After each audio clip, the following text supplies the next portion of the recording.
অন্তত ৯৫,৫,০০,০০০ টাকার সবজি ও ধান, আর মৎস্য খাতে ক্ষতির পরিমাণ অন্তত ৫,২৫,০০,০০০ টাকা। এ নিয়ে বিস্তারিত জানতে চাই জেলার কুলাউড়া উপজেলা থেকে আমাদের সঙ্গে যুক্ত হচ্ছেন সহকর্মী এম এ হামিদ।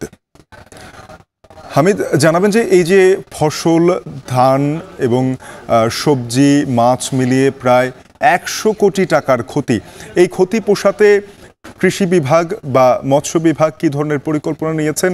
যারা ক্ষতিগ্রস্ত হয়েছেন তারা এখন কি বলছেন?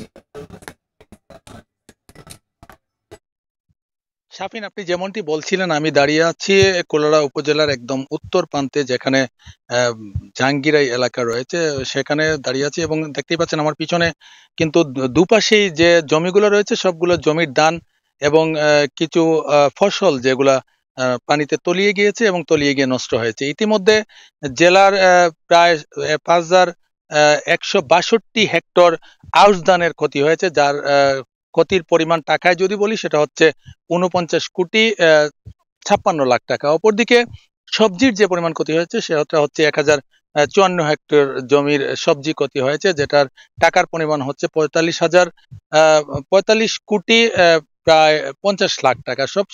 সর্বসাকুল্যে ৯৫,৫,০০,০০০ টাকার ক্ষতি হয়েছে। অপরদিকে মৎস্য বিভাগ বলছে যে জেলার ৭১৮টি পুকুর এবং দিঘির মাছ বন্যার পানিতে ভেসে গিয়েছে, এতে করে ২২৫ মেট্রিক টন মাছ নষ্ট হয়েছে এবং ৭১ লাখ পোনা পানিতে ভেসে গিয়েছে, যার ক্ষতির পরিমাণ হচ্ছে ৫,২৫,০০,০০০ টাকা।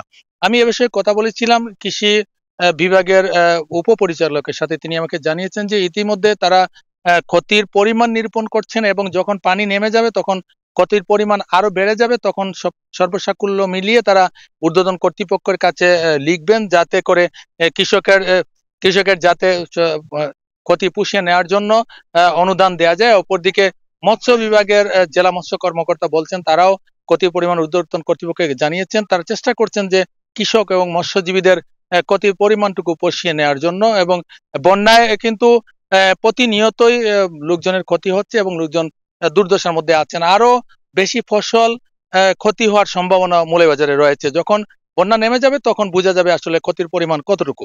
এই ছিল আমার কাছে মৌলভীবাজার থেকে কৃষি এবং মৎস্য নিয়ে সর্বশেষ। শাফিন। হামিদ, আপনি খোঁজ খবর রাখবেন, আমরা পরবর্তীতে আপনার কাছ থেকে আরো তথ্য জানবো।